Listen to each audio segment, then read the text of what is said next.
Um júri que está dando o que falar. Advogado acusa desembargador de pedir propina de R$700 mil para favorecer o processo.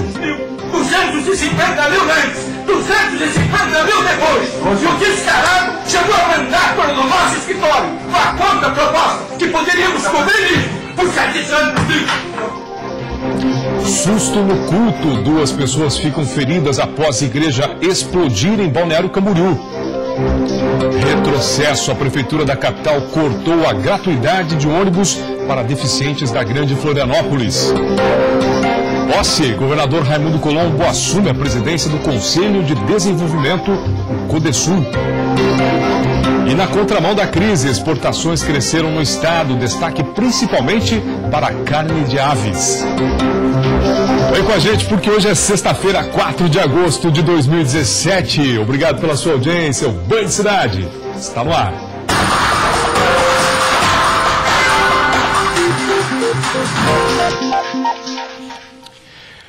Olá, uma ótima noite de sexta-feira para você. Um assunto que está dando o que falar aqui na capital e em todo o estado. Um julgamento no Tribunal de Justiça terminou com uma denúncia grave. Um advogado acusou um desembargador de pedir propina no valor de R$700 mil para um voto favorável num processo milionário. A OAB e o Tribunal de Justiça se pronunciaram sobre o caso. O vídeo gravado no momento da acusação circulou por redes sociais e mostra o advogado Felisberto Odilon Córdova exaltado. Segundo Felisberto, Eduardo teria encaminhado o pedido de propina de R$700 mil para cobrir outra proposta do Rio de Janeiro, de R$500 mil. A disputa envolve R$35 milhões em execução de honorários. O julgamento que está acontecendo aqui é comprado. Eu estou fazendo uma denúncia.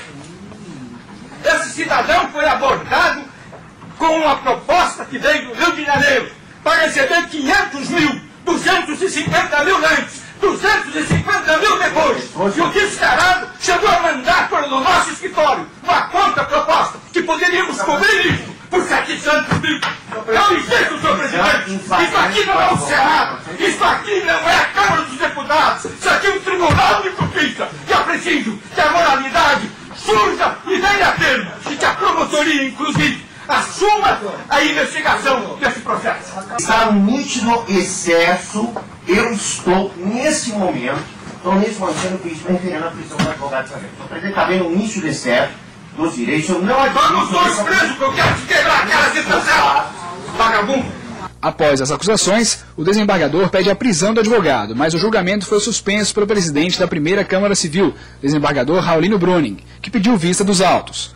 O presidente da OAB de Santa Catarina reuniu uma comissão para debater o caso na manhã de hoje e se posicionou a favor do direito de denúncia do advogado. Fato que nos preocupa muito, teve uma repercussão muito forte. A nossa ideia é garantir que o advogado possa levar eventuais provas que tenha dessa acusação. Eu já fiz uma conversa preliminar com o Dr. Felisberto. O Dr. Felisberto, inclusive agora publicamente em alguns veículos de comunicação, reafirmou as acusações que havia feito em relação a esse desembargador na tribuna e garantir a ele que possa apresentar com toda a liberdade as provas que eventualmente tenha desse fato e que essas provas levem a investigações que possam esclarecer a verdade. Nós entendemos que ali o advogado tem a prerrogativa, a possibilidade de fazer qualquer denúncia, eu diria até a obrigação de fazer qualquer denúncia quando entender que há um fato ilícito, de qualquer maneira, tem obrigação e não pode de forma nenhuma ser preso por isso. Em nota, o Tribunal de Justiça de Santa Catarina lamentou o ocorrido e diz que já iniciou uma investigação para apurar detalhes do caso. Além disso, o Tribunal de Justiça salientou seu compromisso com a ordem e com a ética dos profissionais do direito. O autor da acusação, o advogado Felisberto Córdova, afirma que tem provas testemunhais para validar sua denúncia e afirma que o desembargador tem histórico de postura mercadológica em sua carreira. O desembargador Eduardo Galo nega as acusações e diz que tomará todas as medidas judiciais cabíveis contra Córdova. A promotoria, inclusive, assuma a investigação desse processo. É uma denúncia gravíssima, é uma situação que deve ser esclarecida, porque coloca em xeque a justiça catarinense. Nada de acobertar absolutamente nenhum fato, é preciso que esses fatos venham à luz. A sociedade catarinense quer uma resposta desse caso aí. Não pode ficar simplesmente dessa maneira. Nós vamos continuar acompanhando a repercussão desse caso, que envolve tanto advogados como também a Justiça catarinense, aguardando que os fatos venham à tona para o bem da população que confia na Justiça. Uma ação rápida, a Polícia Militar de Grão-Pará impediu que outra agência do Banco do Brasil fosse assaltada. Enquanto realizava rondas pela cidade de Grão-Pará, a Polícia Militar encontrou alguns homens em atitude suspeita e pediu reforço ao pelotão de patrulhamento tático PPT e à Agência de Inteligência de Braço do Norte. Depois de algumas horas, a polícia agiu no momento exato em que os bandidos assaltariam o Banco do Brasil e os impediu. 2 homens estavam dentro do banco, um na frente da agência e o outro esperando no lado de fora. Todos os envolvidos foram encaminhados à delegacia de Braço do Norte. 2 pessoas ficaram feridas após a explosão de uma igreja em Balneário Camboriú. Foi na manhã desta sexta-feira. Os homens que ficaram feridos dormiam em um quarto na parte superior da igreja, onde telhado e vidro cederam. Um carro que estava estacionado no pátio também foi danificado. Segundo a Polícia Militar, foi um vazamento de gás na cozinha que provocou a explosão. A suspeita dos bombeiros é que o gás tenha vazado durante toda a noite e o motor da geladeira tenha provocado a explosão. A igreja não tinha a vistoria obrigatória do Corpo de Bombeiros e o estabelecimento foi notificado. A polícia realizou no início da noite de ontem uma operação que resultou em 3 prisões. Também foi realizada uma apreensão de armamentos que seriam usados nos confrontos relacionados aí com o tráfico de drogas. Foram apreendidas 10 pistolas, um revólver e um fuzil. Este último, no mercado ilegal, estimado em R$50 mil. Segundo o delegado Antônio Cláudio Joca, o armamento estava enterrado num local isolado no Morro do Mosquito, no norte da ilha. O armamento apreendido no norte da ilha era novo e, segundo a polícia, seria utilizado em mais uma disputa entre 2 facções rivais. A facção paulista pretendia fazer uma grande ação para retomar um território recentemente conquistado pela facção catarinense. Temos informações concretas de que essas armas seriam utilizadas a partir dessa data na retomada de território. Eles já tinham, inclusive, estratégias aí traçadas para a retomada de determinados pontos aí controlados pela facção rival. Também no Morro do Mosquito foi efetuada a prisão de um dos indivíduos divulgado nas redes sociais durante a semana. Mais 2 indivíduos da facção paulista foram presos na região da Ponta das Canas. Outras 2 operações em Lages e Chapecó prenderam mais 2 pessoas envolvidas em facções criminosas. Agora uma notícia de retrocesso. A Prefeitura da capital cortou a gratuidade em ônibus para deficientes na Grande Florianópolis. Agora apenas usuários da cidade têm direito ao transporte sem custo. A medida, é claro, é questionada pela Ordem dos Advogados do Brasil e pela Associação Catarinense para a Integração do Cego. A medida vale desde fevereiro e restringe o uso do transporte coletivo às pessoas com deficiência que tenham residência comprovada em Florianópolis. Para a Associação Catarinense para a Integração do Cego, a ACIC, a medida prejudica quem mais precisa. Existem aqui em Florianópolis muitas ferramentas de Santa Catarina, cito apenas algumas: a Assembleia Legislativa, o Governo do Estado, a Secretaria de Assistência Social, o Cine, etc., que pessoas da região metropolitana precisam utilizar essas ferramentas. A maneira mais adequada é ônibus, porque calçadas, elas praticamente não existem, né? 2.719 pessoas com deficiência de outros municípios utilizam o transporte público da capital e, segundo a Prefeitura, o custo é de R$500 mil ao mês e 6 milhões ao ano. O corte do benefício seria motivado por causa desses gastos. Não somos contra o deslocamento das pessoas com deficiência dentro do município de Florianópolis. Na realidade, o que nós entendemos é que cabe a cada município de origem desses usuários desenvolver as suas políticas de inserção social, arcando com esses custos. Florianópolis está preocupada única e exclusivamente com as cifras e não com a finalidade social do benefício. Para a OAB, a medida adotada pela Prefeitura de Florianópolis é ilegal. A OAB entende que essa restrição imposta às pessoas com deficiência, apenas que residem no município de Florianópolis, não tem qualquer embasamento jurídico, nem legislação federal, estadual ou municipal. Então a OAB entende que é ilegal e é um evidente retrocesso aos direitos sociais. A Ordem dos Advogados já pediu explicações à Prefeitura. A depender da resposta e mantida esse posicionamento, a OAB aí sim vai oficiar ao Ministério Público. Concordo com a OAB. Ao mesmo tempo em que o prefeito Jean tem conseguido demonstrar sensibilidade em alguns setores, acaba de perder pontos, ou como se diz na gíria, deu um tiro no próprio pé. É um erro cortar o direito ao transporte gratuito dos deficientes que são de outras cidades. É para mim quase um ato de preconceito, discriminação. Todos sabemos que moradores de cidades próximas, Biguaçu, São José, São Pedro de Alcântara, né, vêm a Florianópolis não a passeio. Alguns até evitam a capital por conta da imobilidade urbana. Eles vêm aqui porque são obrigados a trabalhar, estudar, para consultas médicas. Agora, a cidade está criando esse muro que passa a separar um dos outros e prejudicando os mais carentes com deficiência física. Quando se tira direitos, se joga contra as pessoas, né? Ainda mais quando se trata de uma minoria. Como cidadão e como jornalista, eu repudio essa medida da Prefeitura. A seguir, pedofilia. Um padre de São Francisco do Sul está sendo acusado de abusar sexualmente de 4 meninos. Os detalhes desse crime daqui a pouco, depois do intervalo, 7 horas, 1 minuto. Fique com a gente, nós já voltamos.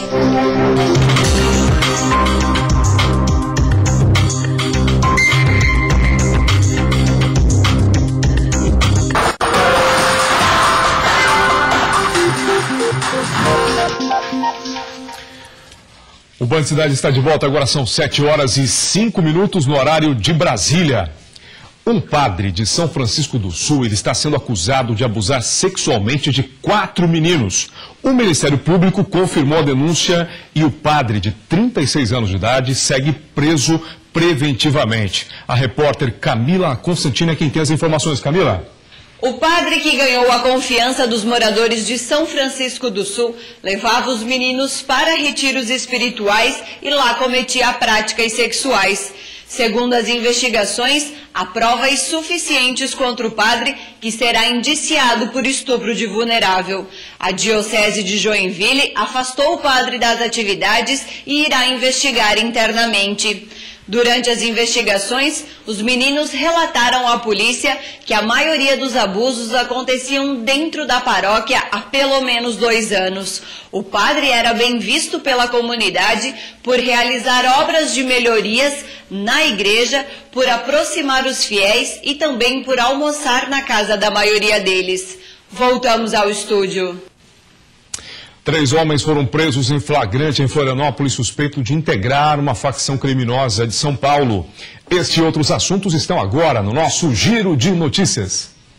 Durante a ação na casa dos suspeitos, Lobinho, um cão farejador da Polícia Civil, localizou 10 pistolas e um fuzil que estavam enterrados em sacos plásticos. Os suspeitos foram levados à delegacia. Uma caminhonete foi apreendida com 284 quilos de maconha em Palhoça, na Grande Florianópolis. O veículo foi achado abandonado após ter furado um bloqueio na BR-282. 2 pessoas que estavam em um carro batedor foram detidas. A nova lei que garante 15 minutos de tolerância para os usuários da Zona Azul foi publicada e já entrou em vigor na capital. Dessa forma, a penalidade só pode ser aplicada pelo agente de trânsito após terminar o prazo de 15 minutos. A Prefeitura não esclareceu como está fazendo para cumprir a lei. Agora vamos deixar as notícias do Brasil de lado e vamos para o nosso Conexão Washington.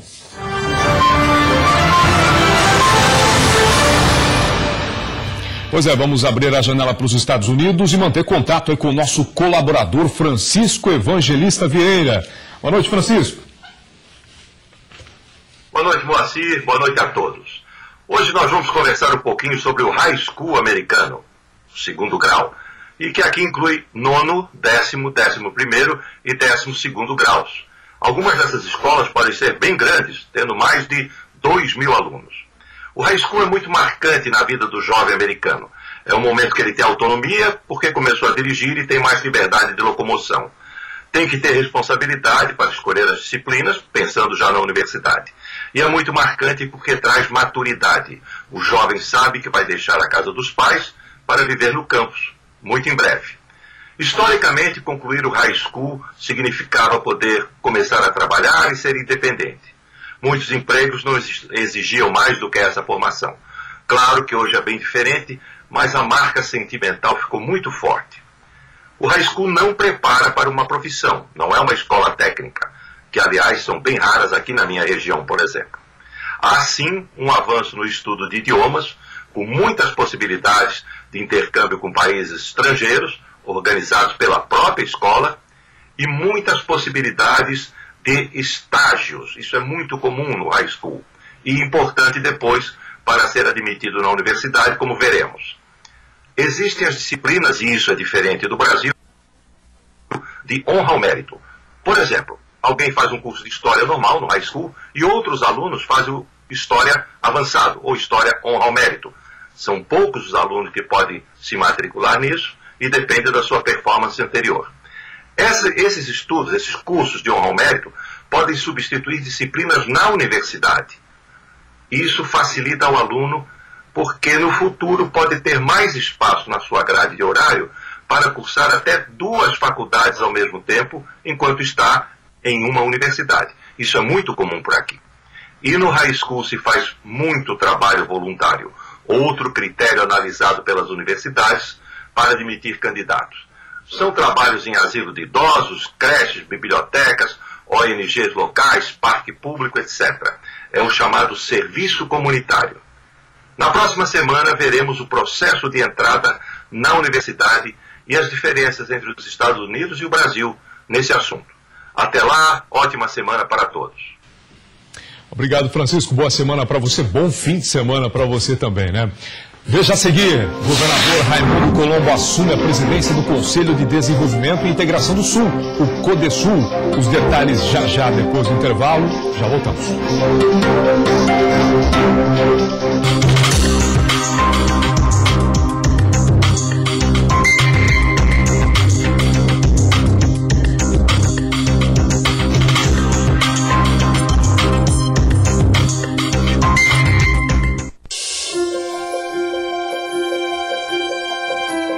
Tem hora que nosso país parece assim, andando para trás.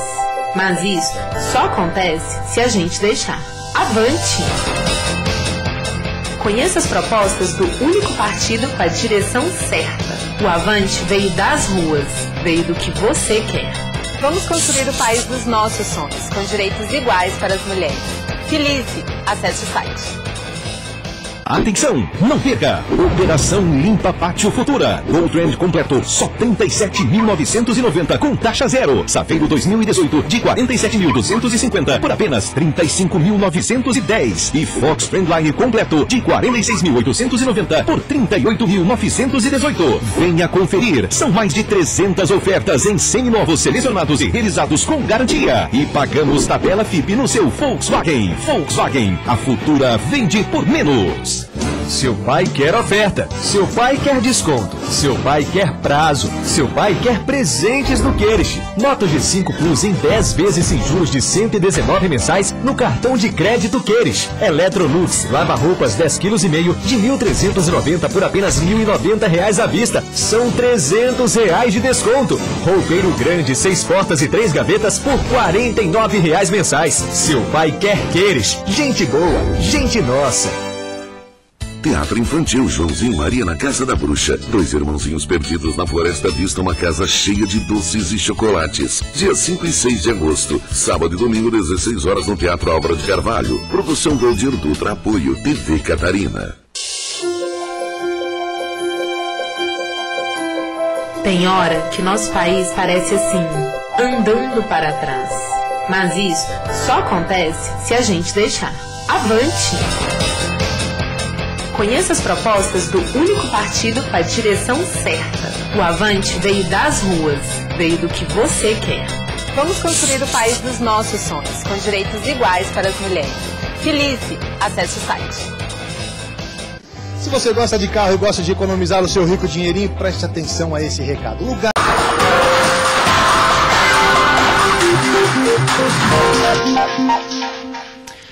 O Jornal da Band está chegando já com as principais notícias do Brasil e do mundo, já na tela da Band.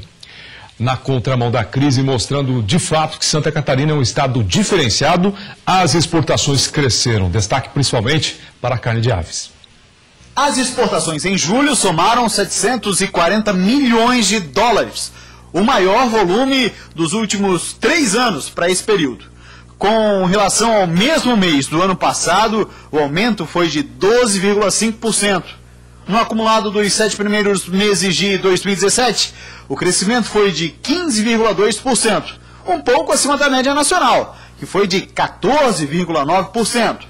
O principal destaque das exportações catarinenses foi a carne de aves, enviada principalmente para o Japão. O aumento foi de 31% em relação ao mesmo período do ano passado. Em seguida, vem a carne suína e a soja. É um assunto recorrente aqui no Banho de Cidade. Mesmo no inverno, continua a preocupação com o mosquito da dengue. Uma ação de conscientização foi realizada hoje em Chapecó. Está acontecendo hoje em Chapecó uma ação de combate ao mosquito Aedes aegypti. E para falar sobre essa ação, a gente conversa agora com o coordenador da Vigilância Ambiental, Douglas. Conta pra gente como é que está funcionando essa ação e onde ela está sendo concentrada. Então, o mutirão hoje, né, de combate ao Aedes aegypti está acontecendo aqui no CSF Santa Maria, né, na área de abrangência. Então esse mutirão a gente está fazendo ele no inverno, né, para conscientizar a população que os cuidados, né, com o mosquito, enfim, né, o combate do mosquito Aedes aegypti, ele precisa continuar mesmo no inverno, não somente no verão, né, onde existe a maior ocorrência, mas se a gente fizer um bom trabalho agora no inverno, vai refletir no verão, né, e a gente pode estar se livrando de um problema, de uma epidemia no verão. Ok, muito obrigada, Douglas. Jaqueline Dutra, de Chapecó. Obrigado, Jaqueline, pelas informações. Olha, o governador Raimundo Colombo assumiu a presidência do Conselho de Desenvolvimento e Integração do Sul, é o CODESUL. A cerimônia foi hoje na Casa da Agronômica, aqui na capital. O ato fez parte de reunião ordinária do Conselho, realizada nesta manhã, que contou com a participação do governador do Paraná, Beto Richa, do governador do Rio Grande do Sul, José Ivo Sartori, da vice-governadora do Mato Grosso do Sul, Rose Modesto, e do vice-governador de Santa Catarina, Eduardo Moreira. O Rio Grande do Sul, Paraná, agora é Santa Catarina, depois será o Mato Grosso do Sul. E dentro desse rodízio, nós temos feito um trabalho. O governador Beto Richa apresentou ali um relatório de muitas ações que estão sendo desenvolvidas com grande resultado, grande sucesso. O governador Raimundo Colombo destacou a importância de promover a integração entre os estados vizinhos no enfrentamento da crise econômica nacional. Os 4 estados também cobraram a revisão da distribuição de recursos por parte do governo federal e a criação de fundo de investimentos exclusivo para a região sul. Normalmente se faz reuniões como esta, onde nós discutimos o interesse conjunto dos 4 estados e ações que nós podemos fazer para fortalecer os nossos estados e a nossa sociedade. Nós temos instrumentos próprios e muito adequados, como por exemplo o BRDE, que é um banco de fomento e um polo econômico de integração que tem apresentado excelentes resultados. E nós discutimos assuntos como o tráfico de drogas, a questão da integração, dia 15 terá uma reunião agora em Corrientes, da nossa economia, com a economia da Argentina, de outros países, para ter esse intercâmbio e fortalecer essas ações, acentuar o nosso desenvolvimento. E o Banho de Cidade desta sexta-feira termina aqui. Fique agora com o Jornal da Band. Obrigado pela sua audiência, bom fim de semana para você, nos vemos na segunda-feira. Até lá.